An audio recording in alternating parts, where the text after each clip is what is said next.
계시록 15장 5절부터 8절 그리고 16장 1절부터 21절까지 낭독하겠습니다. 또 일 후에 내가 보니 하늘의 증거장막에 성전이 열리며 일곱 재앙을 가진 일곱 천사가 성전으로부터 나와 맑고 빛난 세마포 옷을 입고 가슴에 금띠를 띠고 내 생물 중 하나가 세세에 계신 하나님의 진노를 가득히 담은 금 대접 일곱을 그 일곱 천사에게 주니 하나님의 영광과 능력을 인하여 성전의 연기가 차게 되며 일곱 천사의 일곱 재앙이 마치기까지 이는 성전에 능히 들어갈 자가 없더라. 또 내가 들으니 성전에서 큰 음성이 나서 일곱 천사에게 말하되 너희는 가서 하나님의 진노의 일곱 대접을 땅에 쏟으라 하더라. 첫째가 가서 그 대접을 땅에 쏟음에 악하고 독한 헌대가 짐승의 표를 받은 사람들과 그 우상에게 경배하는 자들에게 나더라. 둘째가 그 대접을 바다에 쏟음에 바다가 곧 죽은 자의 피같이 되니 바다 가운데 모든 생물이 죽더라. 셋째가 그 대접을 강과 물 근원에 쏟음에 피가 되더라. 내가 들으니 물을 차지한 천사가 가로되 전에도 계셨고 시방도 계신 거룩하신 이여 이같이 심판하시니 의로우시도다. 저희가 성도들과 선자들의 피를 흘렸으므로 저희로 피를 마시게 하신 것이 합당하니이다 하더라. 또 내가 들으니 제단이 말하기를 그러하다. 주 하나님 곧 전능하신 이시여 심판하시는 것이 참되시고 의로우시도다 하더라. 넷째가 그 대접을 해에 쏟음에 해가 권세를 받아 불로 사람들을 태우니 사람들이 크게 태움에 태워진지라. 이 재앙들을 행하는 권세를 가지신 하나님의 이름을 회방하며 또 회개하여 영광을 주께 돌리지 아니하더라. 또 다섯째가 그 대접을 짐승의 보좌에 쏟으니 그 나라가 곧 어두워지며 사람들이 아파서 자기 혀를 깨물고 아픈 것과 종기로 인하여 하늘에 하나님을 회방하고 저희 행위를 회개치 아니하더라. 또 여섯째가 그 대접을 큰 강 유브라데에 쏟음에 강물이 말라서 동방에서 오는 왕들의 길이 예비되더라. 또 내가 보며 개구리 같은 새 더러운 영이 용의 입과 짐승의 입과 거짓 선자의 입에서 나오니 저희는 귀신의 영이라. 이적을 행하여 온 천하 임금들에게 가서 하나님 곧 전능하신 이의 큰 날의 전쟁을 위하여 그들을 모으더라. 보라 내가 도둑같이 오리니 누구든지 깨어 자기 옷을 지켜 벌거벗고 다니지 아니하여 하며 자기의 부끄러움을 보이지 아니하는 자가 복이 있도다. 새 영이 히브리 음으로 마게도니라 하는 것으로 왕들을 모으더라. 일곱째가 그 대접을 공기 가운데 쏟음에 큰 음성이 성전에서 보좌로부터 나서 가로되 되었다 하니 번개와 음성들과 뇌성이 있고 또 큰 지진이 있어 어찌 큰지 사람이 땅에 있어 오므로 이같이 큰 지진이 없었더라. 큰 성이 세 갈래로 갈라지고 만국의 성들도 무너지니 큰 성 바벨론이 하나님 앞에 기억하신 바 되어 그의 맹렬한 진노의 포도주 잔을 받으며 각 섬도 없어지고 산악도 간데 없더라. 또 중수가 한 달란트나 되는 큰 우박이 하늘로부터 사람들에게 내리며 사람들이 그 박제로 인하여 하나님을 회방하니 그 재앙이 심히 큼이르라.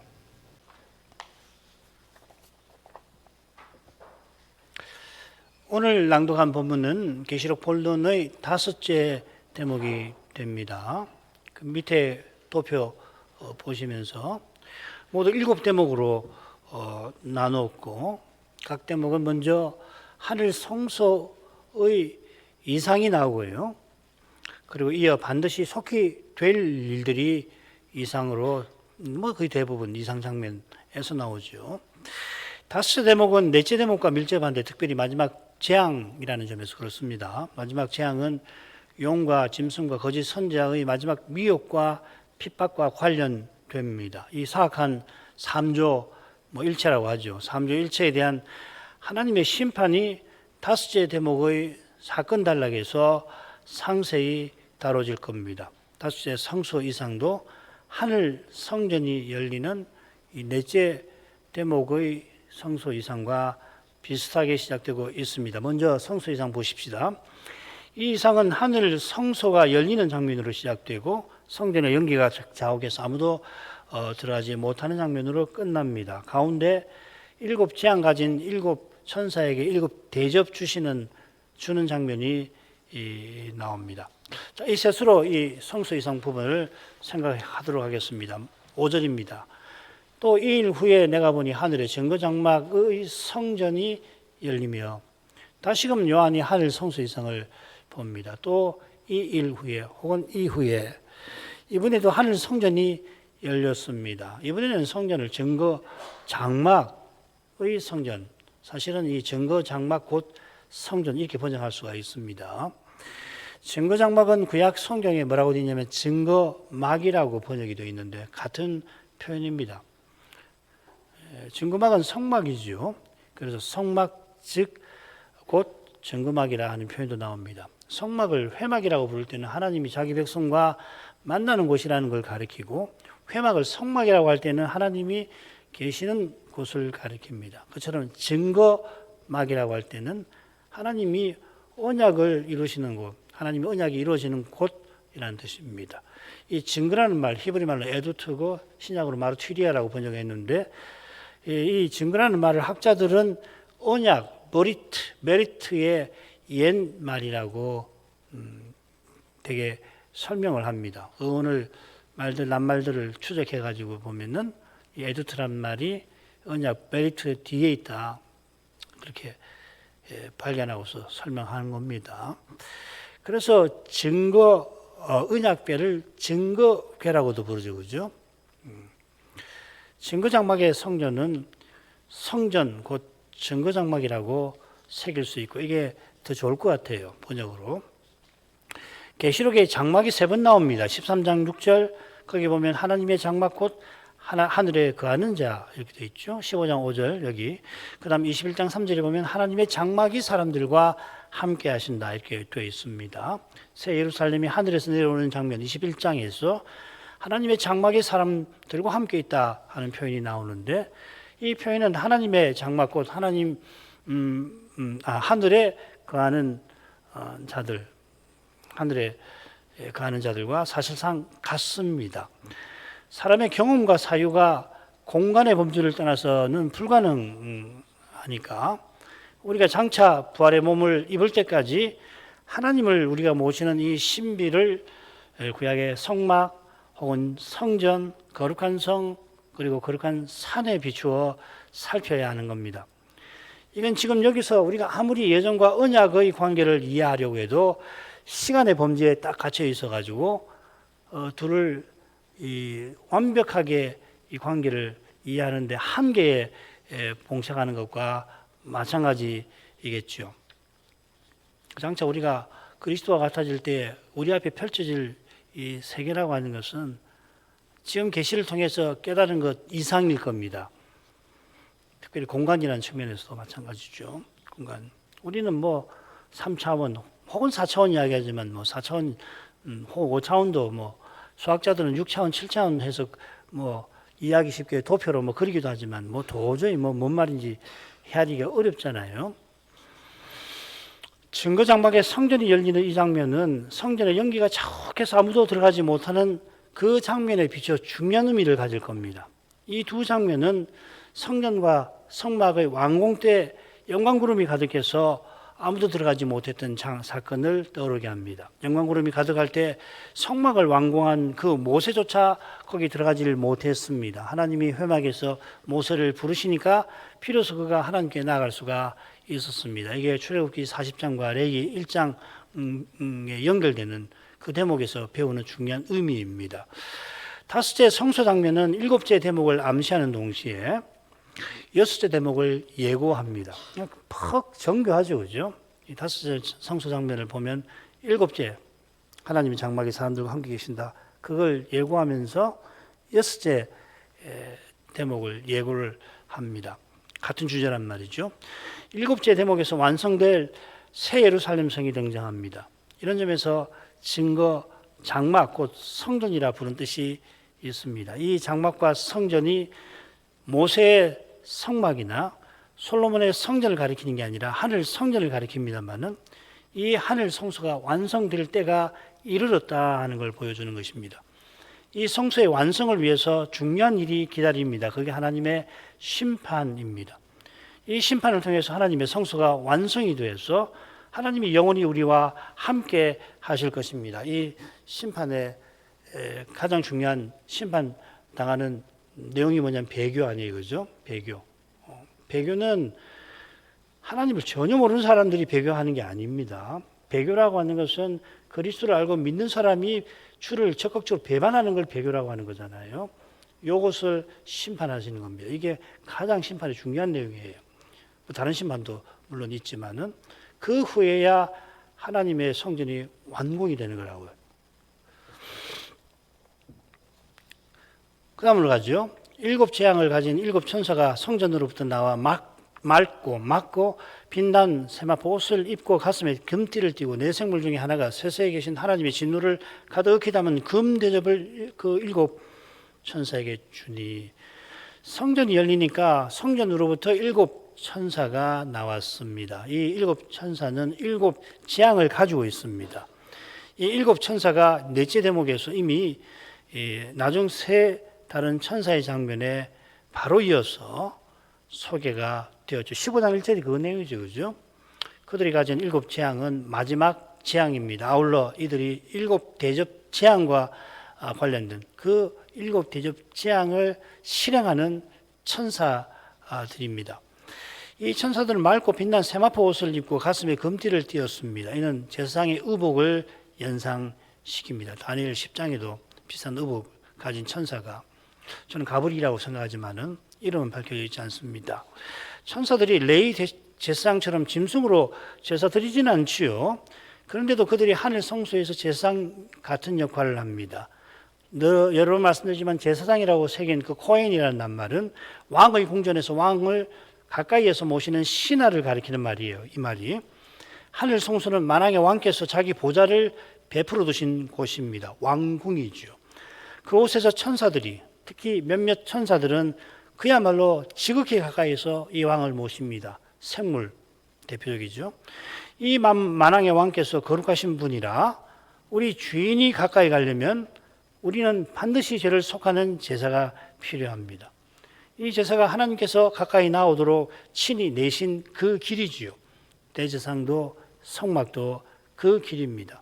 그리스도께서 대제사장으로서 온전한 제물인 자기 자신을 성소인 주님 안에서 아버지께 드리신 덕분에 주님 안에서 이제 우리도 제사장들이 되어서 만왕의 왕을 가까이 합니다. 가까이에서 예배하고 절하는 거죠. 왕이시니까 그 크신 권세와 그리고 그 나타내신 거룩하신 영광 앞에 절하고 또 모시고 섬기는 거죠. 종으로서. 우리만 아니라 천사도 하나님을 가까이 하며 섬깁니다. 우리는 아들로서 천사보다 하나님을 더 가까이 하며 장차는 천사도 우리가 다스리며 하나님을 섬길 겁니다. 끝으로 7 천사가 금띠를 띈 것은 그들이 맡은 사명이 만왕의 왕의 거룩한 통치와 관련되어 있다는 것을 가리킬 겁니다. 그들이 받은 금 대접도 그러합니다. 이 대접이라고 하는 것은 성소 곧 만왕의 왕께서 계신 궁정에서 쓰는 특별한 그릇, 거룩한 그릇이죠. 거룩한 기명입니다. 우리는 금대접을 24장로가 갖고 있는 모습을 둘째 성수이사항에서 보았습니다. 5장 8절입니다. 계시록에 이 대접이 12번 나오는데 한 번 이 24장로가 대접을 갖고 있다 하고 있고 나머지 11번은 7 재앙 가진 7 천사가 가진 것으로 나옵니다. 그러니까 24장로하고 7 천사하고의 연관성을 상상해 볼 수는 있을 겁니다. 큰 주제인데요. 하늘 성소에서 대접이 특히 필요한 곳이 금단입니다. 이 대접에 향 곧 성도의 기도를 담아 하나님께 드리지요. 비슷한 장면이 셋째 성수이상에서 나왔습니다. 거기 보면 금향로 가지고 많은 향을 받았으니 이는 모든 성도의 기도들과 합하여 보잡 금단에 드리고자 함이라 했습니다. 레위기 16장 13절에 이 모습에 해당되는 구절이 나옵니다. 대제사장이 한 손에는 향 피울 향로를 들고 있고 그릇이죠. 다른 손에는 향 담은 그릇, 이 대접입니다. 대접하고 향로를 갖고 들어가잖아요. 대제사장이 그 지성소 가기 전에 먼저 향연을 피워야 되니까 한 손에는 향로, 다른 손에는 그 향을 담은 대접을 갖고 가서 그걸 해가지고 앞에서 연기를 자욱해서 지성소안을 대제사장이 직접 보지 못하게 배려를 해주시고, 그 장면이 바로 이 장면이거든요. 향담은 그릇이 대접일 겁니다. 다른 천사가 대접에 성도의 기도를 담아 그리스도의 향연과 함께 드렸죠. 8장에서. 여기서는 네 생물 중 하나가 일곱 천사에게 금 대접 7을 줍니다. 이 대접에는 하나님의 진노가 가득 담겨 있습니다. 이는 셋째 성소 이상에서 다른 천사가 성도들의 기도를 함께 드린 다음에 금단에 불을 담아가지고서 땅에 던진 장면과 매우 비슷합니다. 금 대접에 담긴 향은 무엇보다 순교당한 영혼들이 드린 간구처럼 밤낮 부르짖는 택하신 자의 원한의 기도인데, 하나님이 그 간구를 받으시고 핍박하는 세상에 재앙 내리시는 사실이 셋째 성소 이상의 교훈이지요.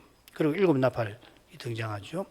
이번에도 비슷하게 하나님이 진노하시는데, 이 진노는 특별히 용과 짐승과 거짓 선지자 그리고 음녀 바벨론에 관한 대한 것입니다. 일곱 나팔 심판에도 최종적 심판에 관한 진노가 나왔죠, 그죠? 여기서는 그 진노가 더욱 상세하게 집중적으로 나올 겁니다. 일곱 나팔에 보면은 그게 다 최종적 심판에 관한 게 아니고, 처음 네 나팔은 역사에서 이루어지는 재앙이라는 걸 우리가 확인을 하지 않았습니까? 여기서는 이제 처음부터 그렇습니다. 일곱 대접 같은 경우, 일곱 대접의 맨 처음에 그 첫째 대접 자체가 마지막 심판, 마지막 재앙이라는 것이 금방 나오죠.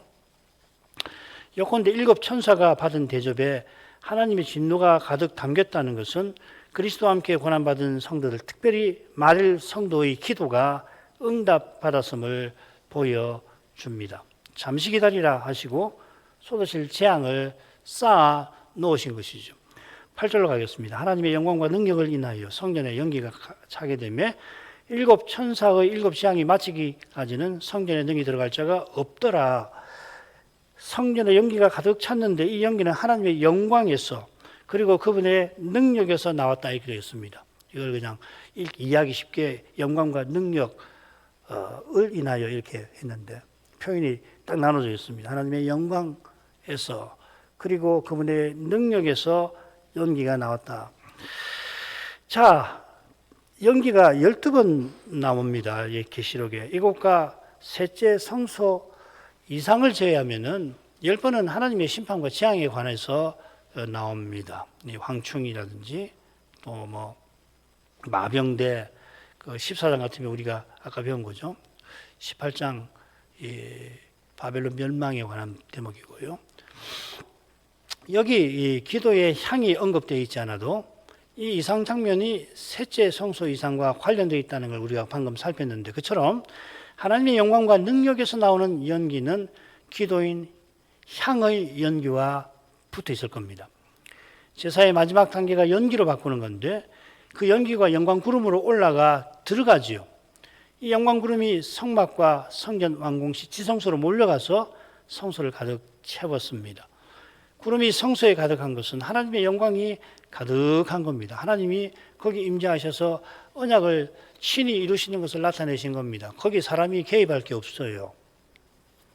모세라도 제가 가서 좀 도와드리죠. 어림없습니다. 비슷하게 이제 일곱 천사의 재앙이 시행되고 나면 여호와 영광이 영원히 충만할 새 예루살렘이 나타날 겁니다. 하나님이 지으신 그곳에 우리가 초청받아 들어가 사는 거예요. 우리는 받는 겁니다. 그 복된 순간까지 성전에 능히 들어갈 자가 없습니다. 그때까지 하나님께서 그 능력을 나타내셔서 새 예루살렘을 영원히 견고하게 하실 그 일을 행하십니다. 그게 일곱 재앙을 통해서 이 성을 더럽히거나 허무르거나 할 수 있는 그런 일이 영원히 없어지도록 만드시는 거죠. 자, 일곱 재앙으로 가겠습니다. 정거장막 성전이 열리고 일곱 재앙 가진 일곱 천사가 한 생물, 네 생물 중 하나에게 일곱 대접을 받는데, 그 받는 이유가 뭔지 16장에 다루어집니다. 일곱째 천사가 그 대접을 쏟을 때에 특별히 일곱 번째 큰 성 바벨론의 멸망에 관한 내용이 일곱째 대접에 나와요. 그리고 이 일곱째 대접에 관한 큰 성 바빌론의 멸망에 관한 이 주제가 17장과 18장에서 더욱 상세하게 다뤄지는 구성으로 되어 있습니다. 그래서 16장, 그리고 17장, 18장 멸망에 관한 거니까 마지막 제국과 멸망, 17장은 음녀 바빌론에 대한 비밀, 일이 주로 담겨 있다 이렇게 볼 수 있습니다. 좀 더 다르게 복잡하게 만들 수 있는데 그냥 아주 외우기 쉽게 16, 17, 18장, 그래서 7대접, 그리고 음녀 바빌론의 비밀, 그리고 음녀 바빌론의 멸망 이렇게 외우시면 좋을 것 같아서 간단하게 만들었습니다. 7대접이라 이름 붙인 대로 이 단락은 7천사가 차례로 대접을 쏟는 내용으로 이루어집니다. 그리고 쏟기 전에 도입부가 짧게 나옵니다. 읽겠습니다. 1절, 또 내가 들으니 성전에서 큰 음성이 나서 7천사에게 말하되 너희는 가서 하나님의 진노의 7대접을 땅에 쏟으라 하더라. 성전에서 나는 큰 음성이 누구의 음성인지는 분명히 알기 힘듭니다만은 그 음성이 말하는 내용은 하나님이 7천사에게 지시하는 것이 분명하죠. 아울러 하늘이 아니라 성전에서 큰 음성이 들렸다 표현한 것은 방금 살핀 성소 이상 장면과 붙어 있을 겁니다. 지금 하늘 성소에 하나님의 영광과 능력이 로 인해서 연기가 성전에 가득한 상태라는 걸 염두에 두셔야 됩니다. 하나님의 영광과 능력은 하나님이 새 언약을 다 이루려 하시는 사실을 암시하는 겁니다. 이 언약을 다 이루시려고 7천사를 성전에서 내보내셨고 이제 그들에게 할 일을 지시하시는 겁니다. 지시하시는 내용은 가서 대접을 쏟으라 하는 겁니다. 이 대접이 하나님의 진노를 담은 대접이니까 하나님의 진노를 쏟으라, 그 일에 너희를 내가 쓰겠다 하시는 겁니다. 진노를 담은 대접이 7인 것은 이제 쏟을 하나님의 진노가 최종적이고 가득 찬 것임을 가리킵니다. 이 쏟으라고 하신데도 하나님께서 진노를 아낌없이 내리라 하심을 드러내는 것 같습니다. 이 에크라고 하는 전치사가 그런 뜻으로 쓰이는 것 같아요. 이 전치사 빼고 페오라고 하더라도 쏟는다는 말이 되거든요. 대접은 땅에 쏟으라고 대접을 땅에 쏟으라고 지시하십니다. 여기 땅이 첫째 대접을 쏟은 땅과 전혀 다르진 않지만 나머지 6 대접이 쏟아지는 장소를 고려하면 지금 1절에서 말하는 땅은 포괄적이라고 하는 걸 알 수가 있겠습니다. 첫째는 땅, 둘째는 바다, 셋째는 강, 물, 그는 넷째는 해, 다섯째는 짐승의 보좌, 여섯째는 유브라데, 큰 강 유브라데, 일곱째는 공기에 쏟게 하셨습니다. 그러니까 여기 1절에 나오는 이 땅은 하늘과 대조되는, 성전인 하늘과 대조되는 곳이 되겠죠. 그러니까 이 계시록의 어려운 유형의 하나는 이 땅이라는 말이 여러 가지로 해석될 수 있다는 거죠. 우리 기억하시겠습니다만은 이 땅하고 바다 두 정의 부분에도 작은 책 제목에도 보면 힘센 천사가 바다와 땅을 딱 뒤두고 있잖아요. 그때 땅하고 바다는 이 땅은 안정적인 이 종교적 도덕적 영역이고 바다는 정치적 영역이다 이렇게 해석을 하지 않았습니까? 근데 그걸 다 적용할 수는 없어요. 여기서는 확실히 이 땅이 하늘 성소와 대조되는 땅으로 보입니다. 그렇게 해석할 겁니다. 태초에 하나님이 하늘에 보좌를 두시고 거기 거하셨고 땅은 우리에게 주셔서 하나님을 향하게 하셨죠. 아담의 범죄로 땅은 죄와 죽음의 현실이 펼쳐지는 곳이 되었고 승천 이후로 마귀의 보좌, 짐승의 보좌가 세워지는 곳이 되었습니다. 그처럼 하나님의 진노가 내리는 곳이 되었습니다. 첫째 대접의 재앙이 짐승의 표받은 자에게 헌대나게 하는 것이나 다섯째 대접이 짐승의 보좌에 쏟아지는 것은 하나님의 이 진노가 재림 직전에 특별히 쏟아지는 것임을 분명히 보여줄 것입니다. 첫째로 가겠습니다. 첫째가 가서 그 대접을 땅에 쏟음에 악하고 독한 헌대가 짐승의 표를 받은 사람들과 그 우상에게 경배하는 자에게 나더라. 2절은 맨 처음에 그러자 이렇게 되어 있습니다. 7 천사가 성소에서 내리는 지시를 그러자 즉각 받듭니다. 첫째 가서 대접을 땅에 쏟습니다. 7 천사를 소개할 때 이들이 7 재앙을 가진 천사라고 했죠. 그들이 각각 가진 재앙은 대접을 쏟을 장소와 관련된 겁니다. 그래서 각각 재앙을 하고 있는 거죠. 첫째 천사가 첫째 대접을 땅에 쏟으니 악하고 독한 헌대의 재앙이 발생합니다. 이 재앙은 희한한데요. 특정한 사람, 즉 짐승의 표를 받은 사람들, 곧 그 우상에게 경배하는 자들에게 납니다. 출애굽 전에 열재앙 때 특별히 여섯째 재앙이 바로 그거였죠, 그죠? 여호와께서 열재앙으로 이집트를 치실 때 여섯째 재앙이 이 독종 재앙인데 이 재앙은 이스라엘이 당하지 않죠. 술객으로부터 이집트 모든 사람에게 그리고 이집트 짐승에게도 종기가 생겼고 이스라엘이 살았던 고센 땅 짐승은 이 독종의 재앙을 당하지 않았죠. 이 종기가 이렇게 난다는 건 일종의 전염병이 발생한 건데 그런 경우 우리 몇 년 전 세계적 코로나19처럼 그 누구든지 감염될 수 있습니다. 예수 믿는 사람은 코로나에 감염되어 아무도 죽지 않았다 그렇게 말할 수 있을까요? 그건 뭐 조그만 통계를 살펴도 우리 경험으로도 알 수가 있습니다. 그런데 출애굽 전에 이스라엘 사람은 독종에 걸리지 않았는데 이 재앙이 여호와께서 친히 이집트를 치신 것임을 보여주는 겁니다. 그런 놀라운 일이 적그리스도의 시대에 적그리스도를 숭배하며 섬기면서 세상 행복을 구가하던 자들에게 발생할 겁니다. 이 전염병이 발생하는 시점을 정확하게 확정할 수는 없긴 합니다. 적그리스도 시대가 어느 기간인데 그 기간에 전기, 중기, 후기일 수도 있고 대개는 전기, 후기로 나누는데 이게 전기냐 후기냐 아마 전기 같은데 그러나 딱 뭐라고 이야기하기는 어렵습니다만은 적그리스도를 숭배하고 짐승의 표를 받지 아니한 참된 신자가 많이 죽은 후든지 그들이 죽어나가는 그런 때로 생각됩니다.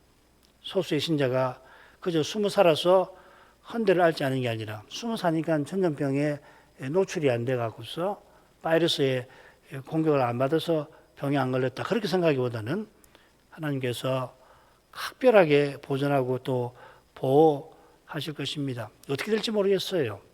그때 핍박을 피해서 살리면 어떻게 살 수 있을까? 저는 목사니까 많은 그런 경우 있을 때 예배를 드릴 수가 있을까? 드리면 어떤 방식으로 드릴 수 있을까? 뭐 그런 생각을 해요, 혼자서. 여러분 아시지만 다크 웹이라고 하는 거 아시잖아요, 그죠? 우리가 하는 이런 공개된 이 웹이 아니고 범죄자들이 하는 그런 은밀한 웹이 있잖아요, 그죠? 그런 것들을 구축해서 우리가 예배를 드릴 수가 있을까? 아니면 어떻게 해야 되나? 예배는 어떻게 드리고, 기도는 어떻게 하고, 찬송은 어떻게 하나? 찬송을 외워야 하나? 뭐 이런 생각을 하는데 하나님께서 틀림없이 각별히 보존하고 보호하실 거라고 믿어져요. 우리는 모르죠, 그죠? 코로나19 때 우리가 예배를 계속 드릴 수 있다는 거, 코로나19 생기기 전에 뭐 그런 생각 해보지도 않았는데 어마어마한 일이 생겼잖아요. 다른 나라 같은 경우는 뭐 다 폐쇄를 시켜갖고서 뭐 예배당에 올 수도 없었는데 다 오더라도 사실상 감염 때문에 힘들었는데 유튜브라는 게 이미 상당히 구축이 돼가지고서 그리고 상당히 안정적으로 운영이 돼가지고 우리가 그 몇 년 동안에 이곳에서 예배가 중단되지 않고 교회 예배가 진행됐지 않습니까? 이거 작은 일 아니거든요.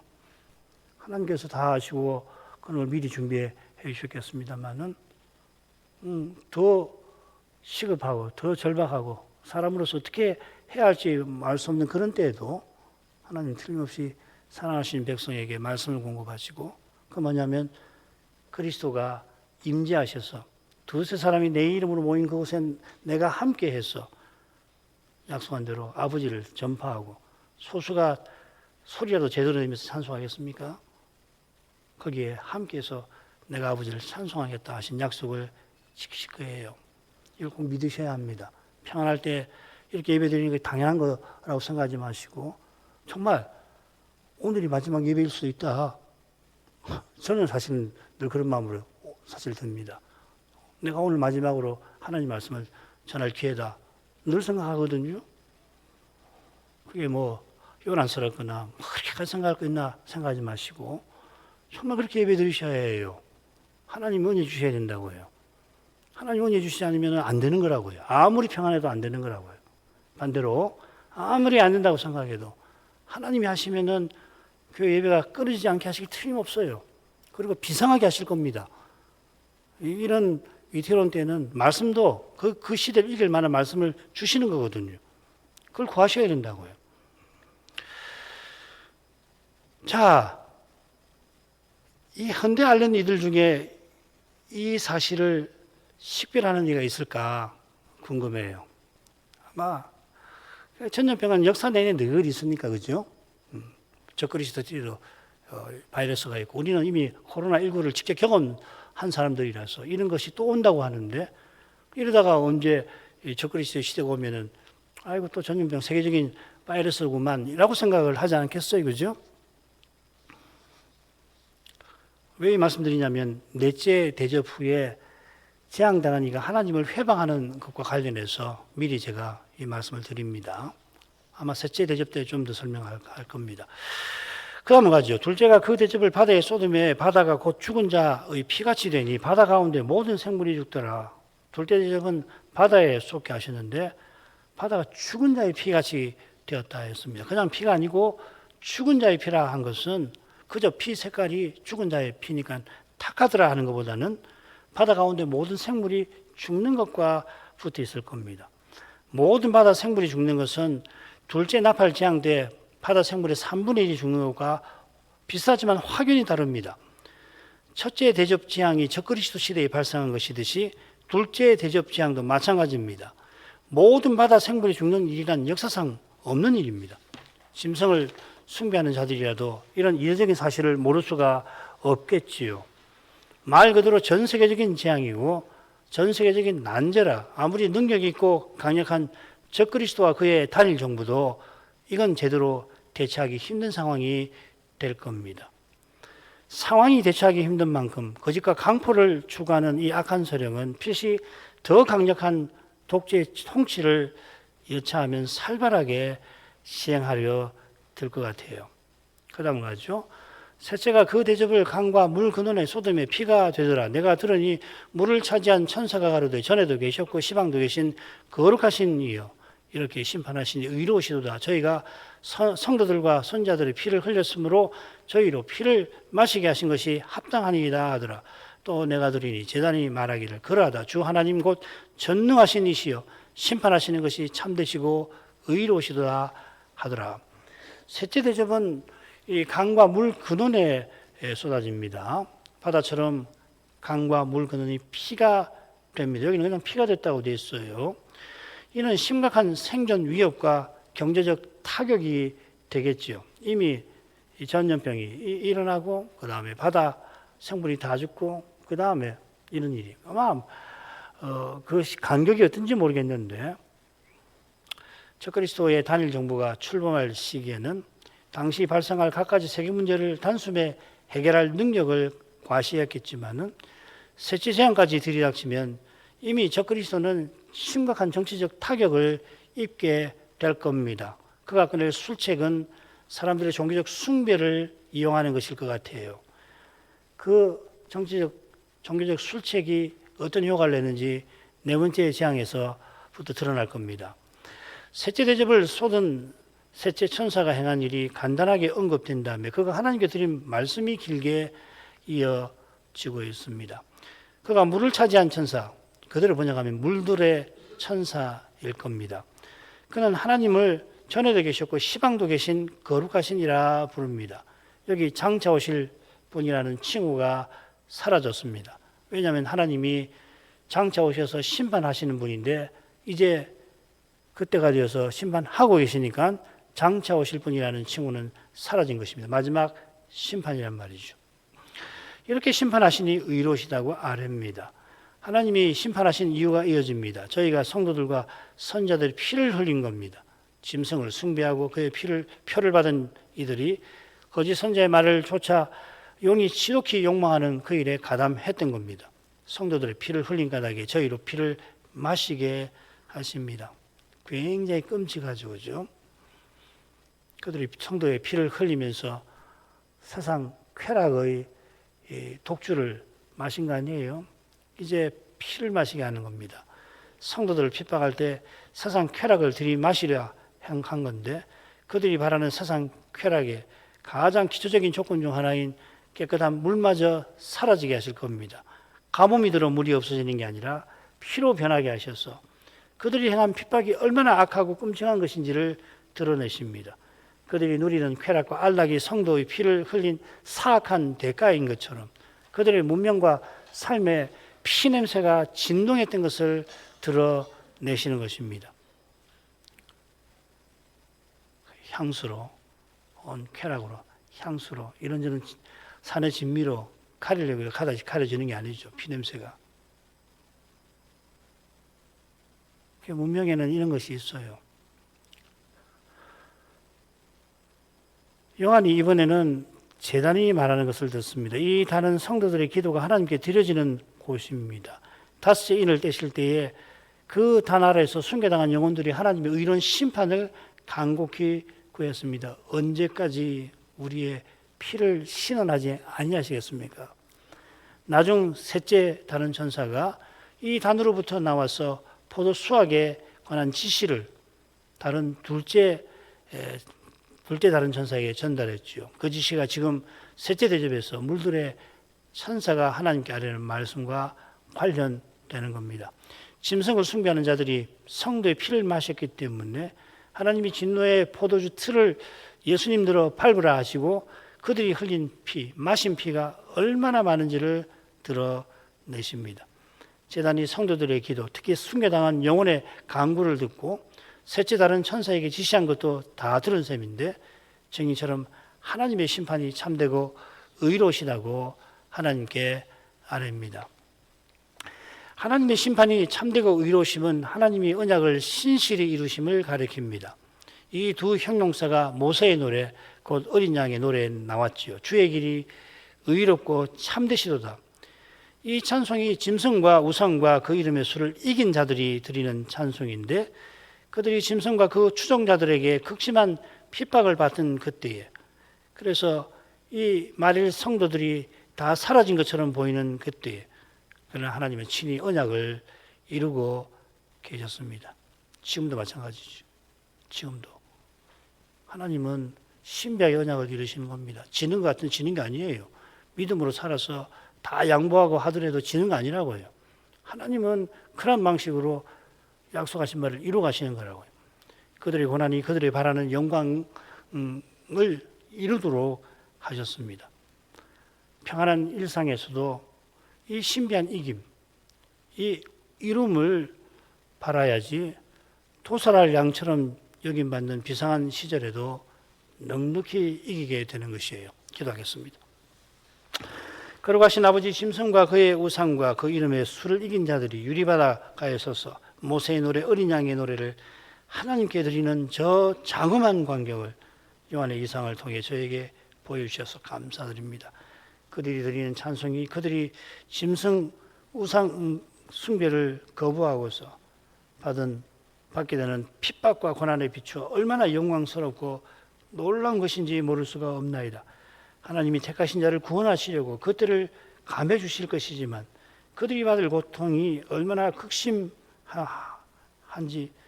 마치 영영이 이어질 것처럼 여겨졌을 터인데 하나님이 성신으로 만일 성도들을 권고해 주셔서 감사와 영광을 찬송하는 자리에 마침내 이르게 하시는 줄 믿습니다. 이날에도 이 성신의 가마를 간절히 구합니다. 하늘 예배에 늘 이르게 해주시기를 구합니다. 그 예배에서 주의 영광을 뵙게 해주셔서 저희가 저 짐승들의 두려운 태도, 용의 악한 욕망을 단박에 식별할 수 있도록 육신으로 행하는 것을 늘 버리게 하시고 그리스도를 본받아 성신을 전심으로 의지하며 살아가게 하시옵소서. 예수님 이름으로 기도합니다. 아멘.